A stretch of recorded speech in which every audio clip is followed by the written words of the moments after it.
Olá, seja muito bem-vindo a mais um capítulo do Mundo Corporativo aqui na CBN, que hoje dedica o seu programa para falar do varejo. O que está acontecendo neste setor no mundo e no Brasil?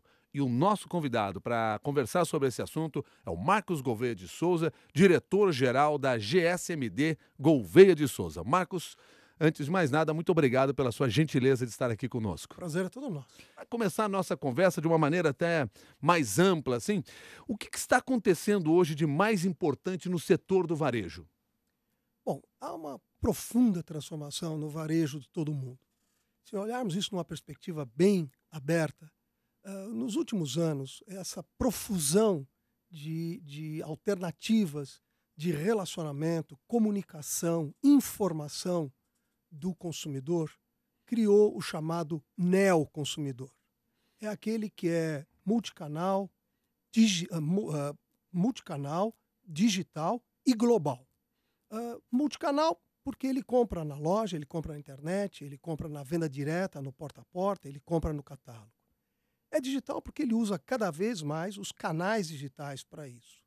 E ele é global porque hoje ele tem a opção de estar comprando aqui no Brasil um produto que está disponível na Inglaterra e é vendido através de um site na Inglaterra que é entregue diretamente na casa dele. Como consequência, ele acaba acompanhando melhor tudo isso.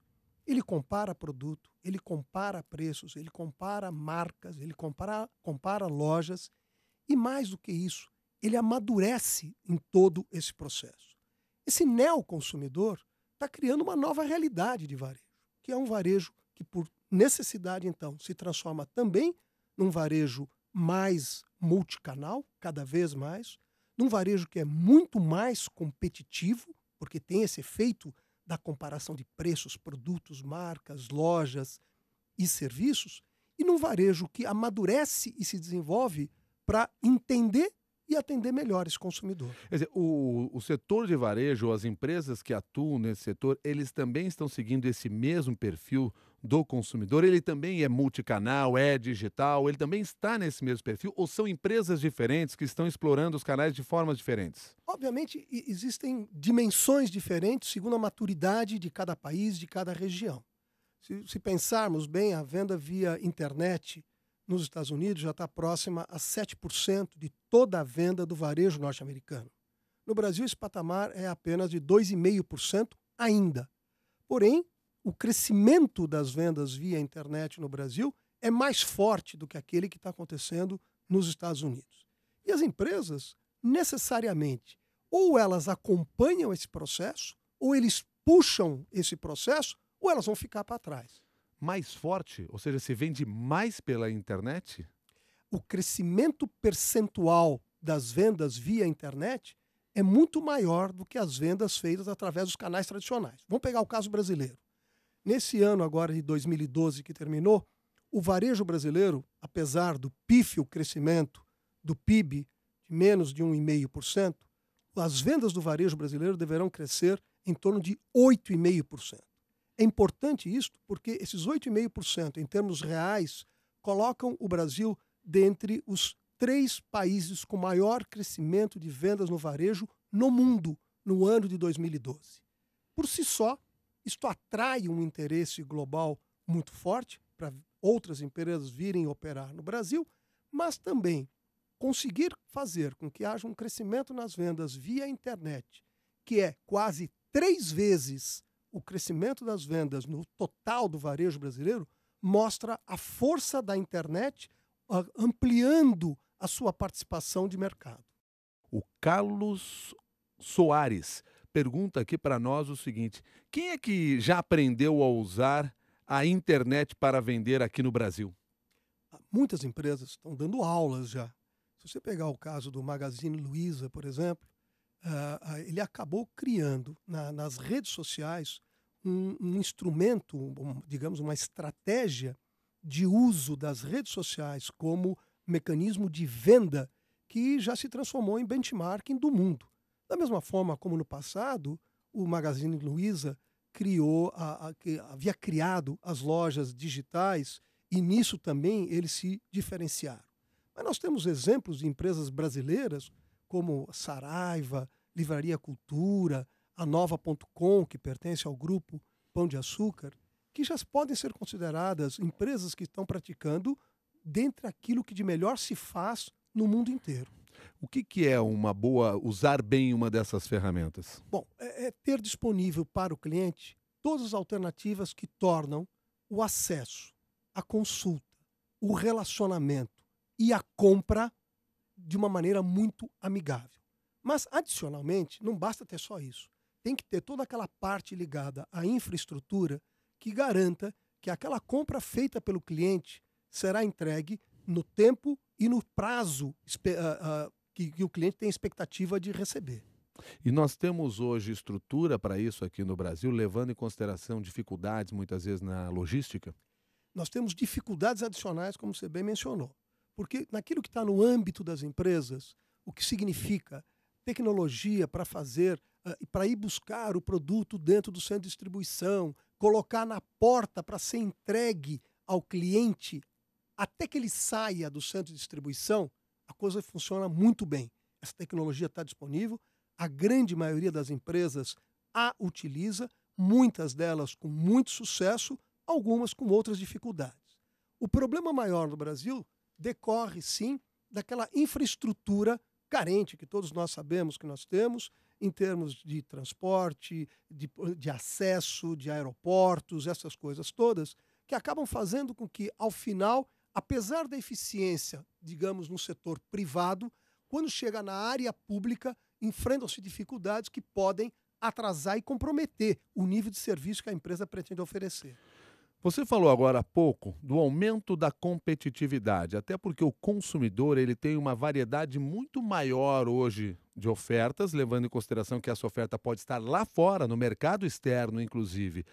O varejo brasileiro se encolheu diante dessa pressão forte que tem no exterior, ou ao contrário, ele reagiu e está criando canais ou criando formas de se comunicar com o consumidor brasileiro a ponto de impedir perdas no mercado? O varejo brasileiro é, antes de tudo, um forte, porque ele é um setor que jamais foi protegido sob nenhuma forma, como alguns outros segmentos de mercado foram, né? Ou, por exemplo, o setor financeiro, para um banco entrar no país, tem que obter autorização do Banco Central.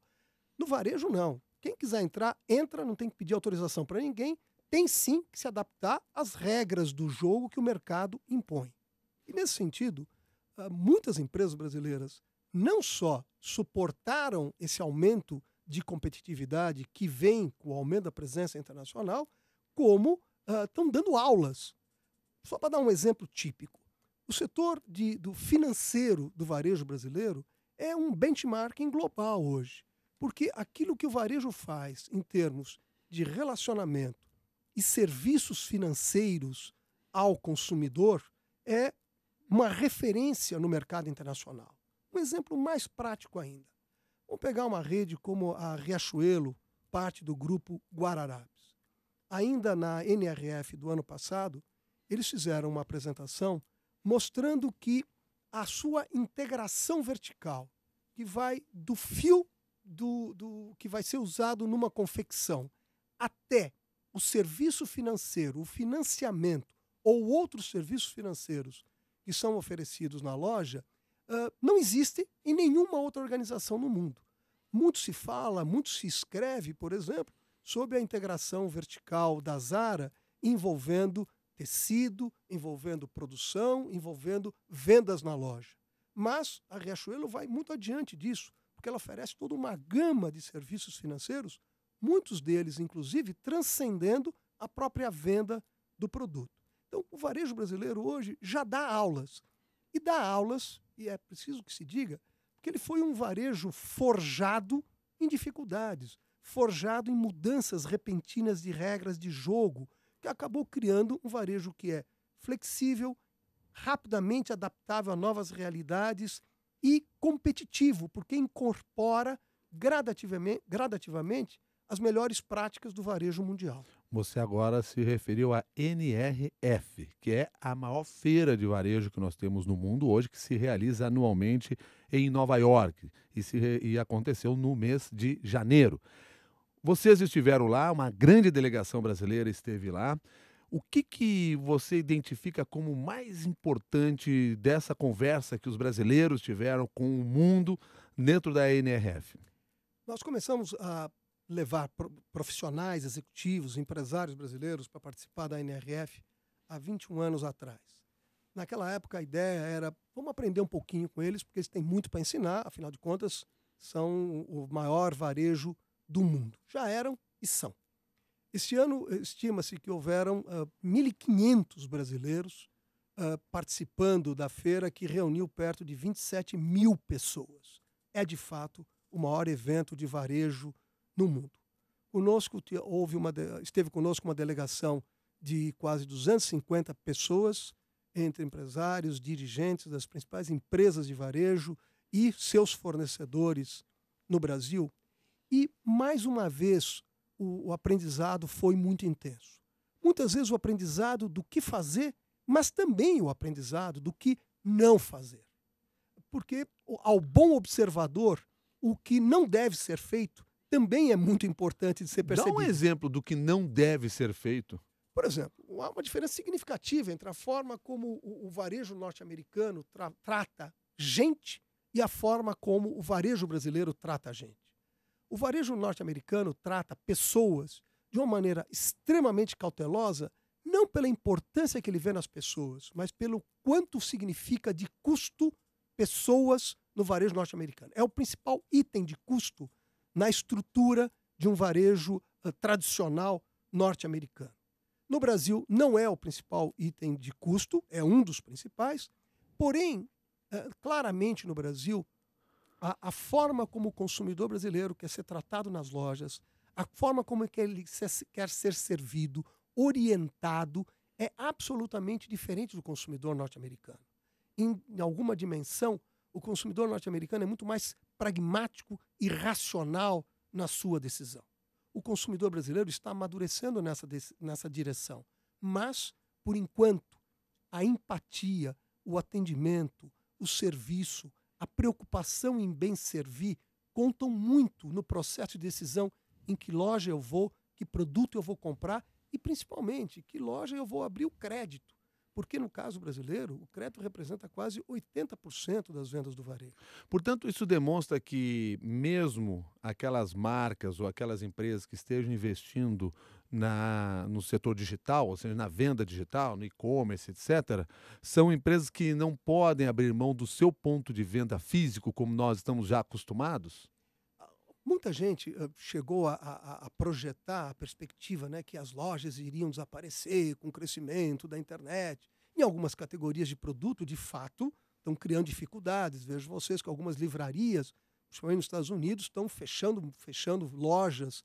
Ainda hoje tinha uma notícia da Barnes Noble fechando ainda mais lojas nos Estados Unidos. Mas o que fica muito claro é que existe necessariamente um processo de reinvenção do ponto de venda.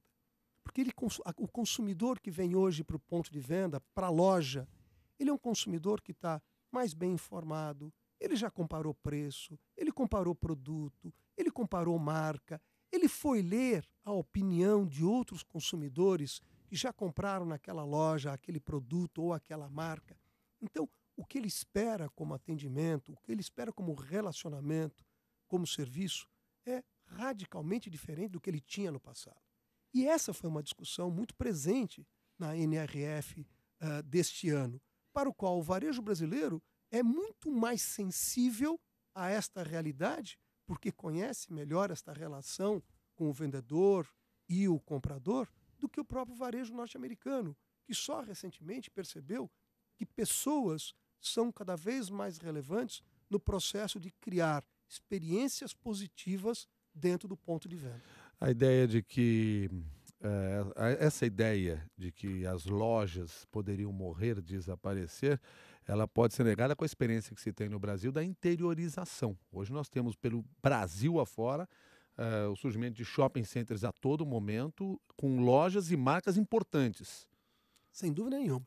Agora, ao varejista, é importante saber que esse consumidor ele será cada vez neoconsumidor, cada vez mais neoconsumidor. Ou seja, ele será um consumidor também multicanal. Portanto, ele trará referências do mundo digital que ele quer ver, se não reproduzidas, principalmente complementadas no ponto de venda. Então, eventualmente, ele pode não ter na loja todo o sortimento que ele gostaria de ter naquele instante para comprar e levar, mas ele quer ter possibilidade de comprar. Ele pode ver na internet e ir comprar na loja. Ele pode ver na loja e ir comprar na internet. Ele pode receber o catálogo e ir buscar na loja. Então, esta complementariedade entre os diferentes canais de venda, isso faz parte de uma nova realidade dentro do varejo global, não só brasileiro.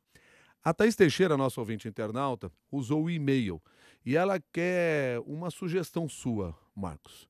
Estou pensando, juntamente com a minha família, em iniciar um novo negócio de venda de produtos cosméticos pela internet. Como competir com sites e empresas já consolidados? Questão difícil, Thaís. Em primeiro lugar, o segmento que você está escolhendo é um segmento extremamente interessante. Entre todos os segmentos de mercado no Brasil, esse que envolve cosmética, beleza, cuidados, bem-estar, está dentre aqueles que mais têm crescido e de maneira consistente nos últimos anos. Haja visto o sucesso de um Boticário, de uma Natura e de outras empresas.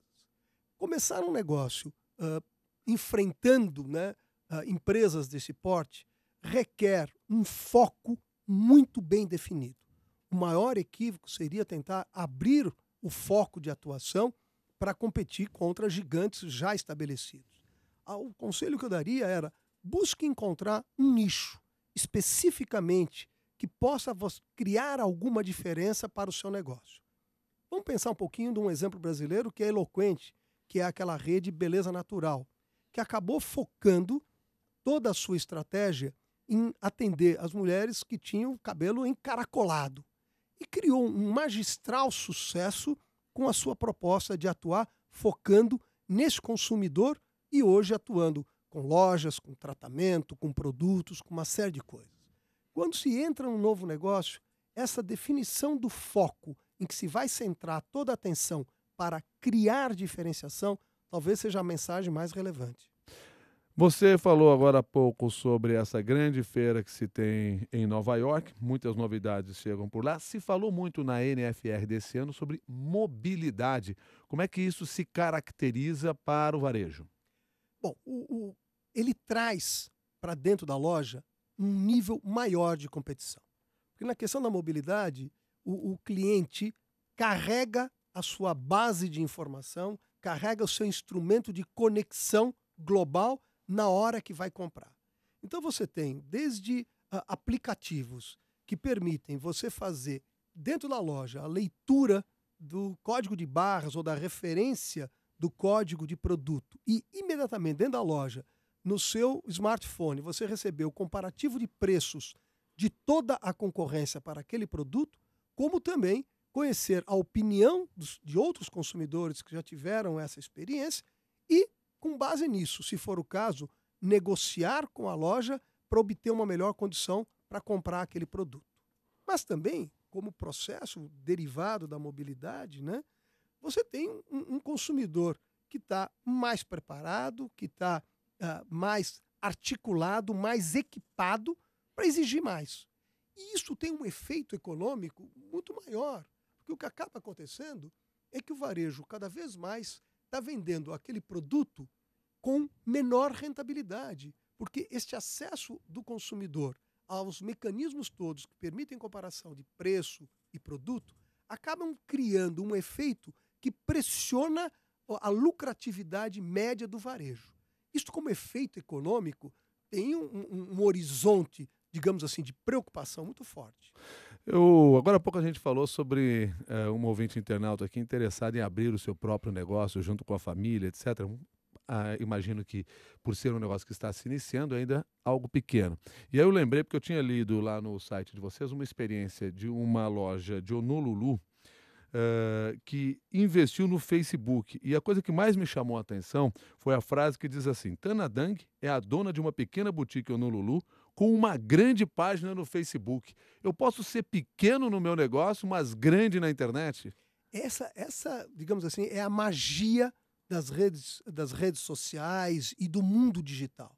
Você tem, no caso brasileiro, por exemplo, organizações que há 3, 4 anos não existiam e se transformaram em organizações com bilhão de reais de faturamento, ou muito mais do que isso. A dinâmica de mercado mudou dramaticamente nos últimos anos. E se isso é absolutamente positivo para o consumidor, porque cria mais alternativas, cria mais oportunidades, dá mais serviços para ele, de outro lado, coloca uma pressão muito grande para os operadores de varejo, seja do mundo digital, seja do mundo multicanal, ou aqueles que ainda estão só na loja, porque tem que se adaptar a esse novo contexto. Pergunta do Fabrício Frois, ele está em Belo Horizonte nos acompanhando e quer saber o seguinte: na realidade, ele faz quase uma afirmação e quer a sua confirmação. Atualmente, no comércio eletrônico, pecados como o da B2W, negligência na sua logística, é algo quase mortal? Não chega a ser mortal, porque eu diria que as empresas brasileiras têm uma capacidade de recuperar-se muito grande e conta, de certa maneira, com o beneplácito, né, de alguns consumidores que trabalham pela sua recuperação. O equívoco que eles cometeram ao permitirem que a sua imagem ficasse taxada como alguém com dificuldades de fazer entregas, com alguém que não respondia rapidamente aos anseios de mercado, seguramente tem um preço no seu volume de vendas, tem um preço na qualidade do seu serviço, na sua imagem, no valor das suas ações. Mas há tempo de recuperação, sim, porque da mesma forma como falharam ao permitir que essa imagem crescesse, estão trabalhando, e se percebe isso, rapidamente para recuperar a imagem. E isso não vai determinar o desaparecimento da empresa, mas criou seguramente dificuldades. Falamos muito aqui sobre tecnologia, agora o ponto de venda no shopping center ainda é fundamental para o negócio e eu me referi ao shopping center, ou seja, a ideia da loja de rua, ela vai sendo realmente deixada de lado? Não, a loja de rua existe, continuará existindo. A participação das lojas de rua no conjunto das vendas do varejo no Brasil tenderá a reduzir-se. E tenderá a reduzir-se por 2 efeitos. O principal deles é o crescimento do número de shopping centers, que de alguma maneira reflete o anseio do consumidor de poder ter num só local mais segurança, mais conforto, mais conveniência, mais facilidade para acessar a loja, para estacionar e daí para frente. Então nós vamos ver essas duas realidades convivendo. Uma participação que se mantém das lojas de rua, porém em escala menor, porque cresce a participação do conjunto de lojas em shopping centers, porque elas, de alguma maneira, refletem uma oferta maior de serviços, conforto e comodidade para o consumidor. Com esse fortalecimento dos shopping centers e essa migração para esses ambientes, levando em consideração o que você nos falou aqui da redução do peso das lojas de rua, que pode haver, que a tendência é essa, nós vamos passar a entregar o poder do varejo para os donos dos shopping centers e abrir mão. Eu, quando eu digo nós, estamos falando, o pessoal do varejo vai abrir mão do poder do seu negócio para os donos dos shopping centers. Eles é que vão ser os grandes tocadores do negócio a partir de agora? De forma nenhuma. Até porque o aumento do número de shopping centers coloca um poder na mão dos varejistas também muito grande. Porque quanto mais aumenta o número de shopping centers, mais necessário é ter varejistas. E tem que negociar com os varejistas, tem que oferecer espaços em condições mais competitivas e em condições que permitam esses varejistas operarem com rentabilidade. Sem o que pode ter o shopping, mas não tem a loja. Nos Estados Unidos aconteceu isso. Muitos shopping centers tiveram que se reinventar, transformando-se em centros de entretenimento, porque começou a faltar loja para preencher os espaços. Houve um tempo nos Estados Unidos que havia muito mais loja do que demanda no mercado. Então, os shoppings tiveram que encolher, se reposicionar e se reinventar para preencher os espaços vazios. Mas não é o que está acontecendo no De Brasil. forma nenhuma ainda. Mas tem como pano de fundo dessa transformação no Brasil, tem todo um processo de rediscussão de condições. Porque os varejistas querem expandir, o mercado pede essa expansão, os shopping centers estão expandindo e as bases comerciais que podem permitir que essa equação feche que estão sendo discutidas agora. Pergunta encaminhada pelo e-mail também, através do Everton. Ele quer também entrar nesse mercado do varejo. E ele pergunta se o melhor caminho hoje é em busca de uma franquia na área do varejo ou tocar um negócio próprio com uma marca própria, começando do zero.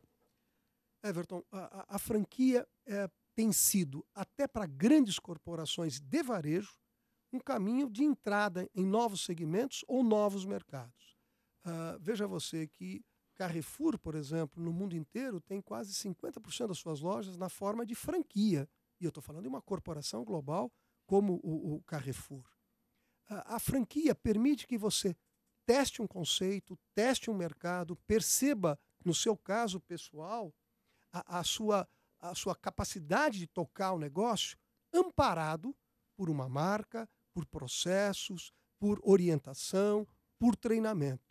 Se você gostar, você tem a opção, e tiver sucesso, de aumentar o número de lojas franqueadas dessa marca em outras regiões, ou mesmo, se for o caso, a evoluir para ter o seu próprio negócio. Mas, seguramente, sob o ponto de vista de testar o seu espírito empreendedor e a sua vontade de entrar no setor, é uma das melhores portas.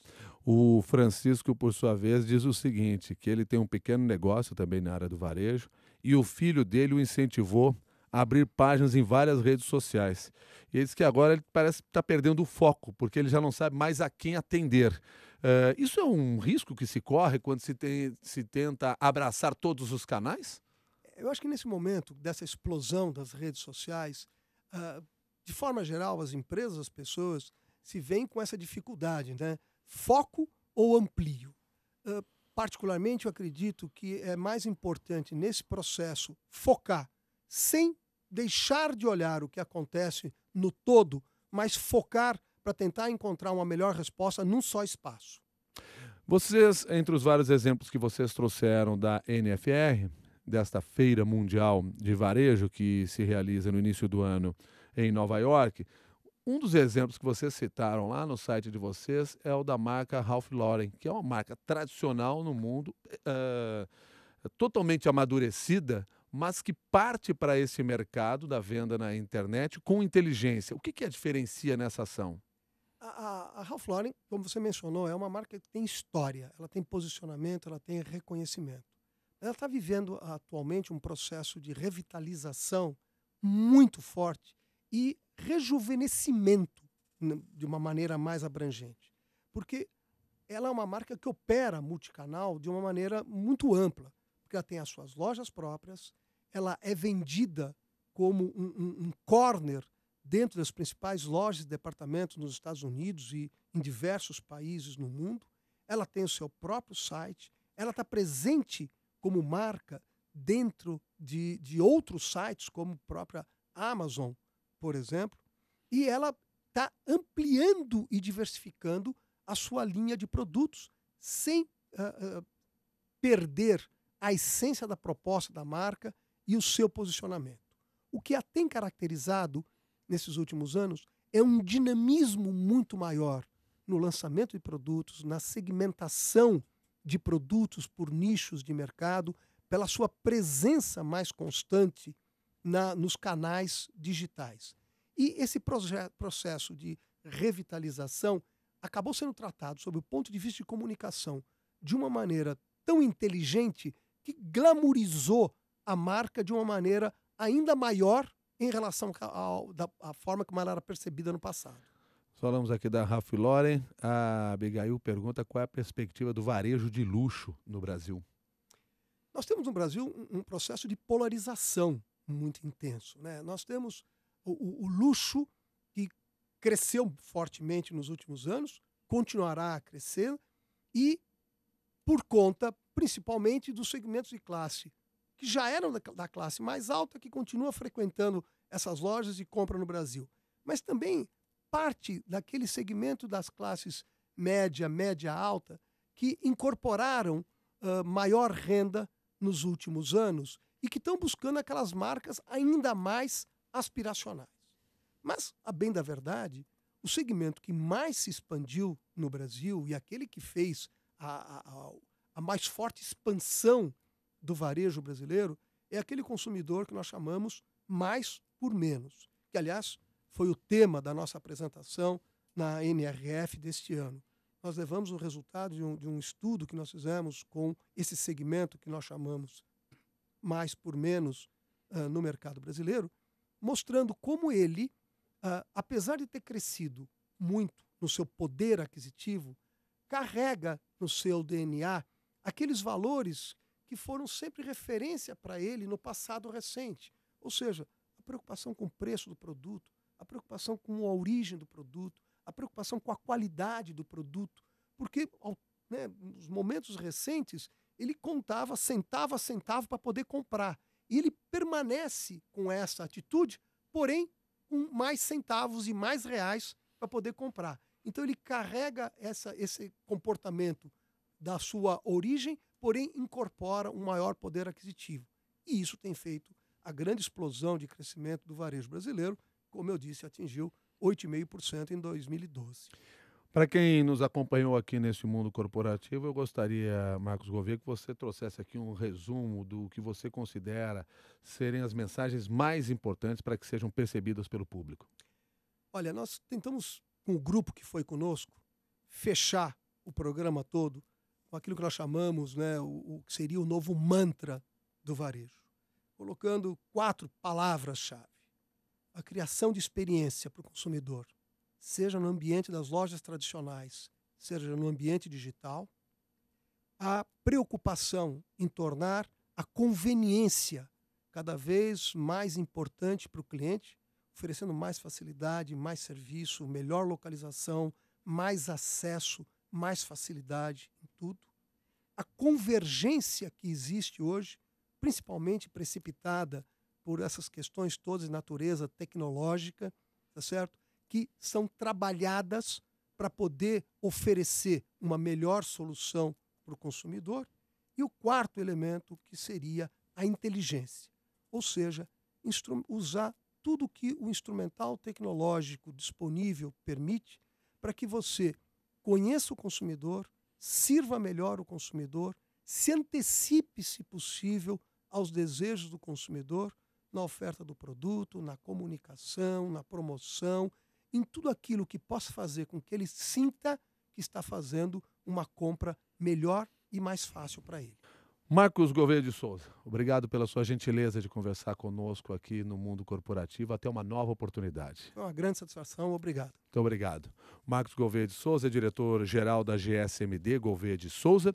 E eu quero agradecer a você também que colaborou, compartilhou as suas dúvidas, o seu pensamento conosco aqui no Mundo Corporativo, seja no nosso e-mail, seja no Twitter, no Facebook, no LinkedIn, nos vários canais que nós também temos e colocamos à sua disposição para que a gente possa debater esses assuntos.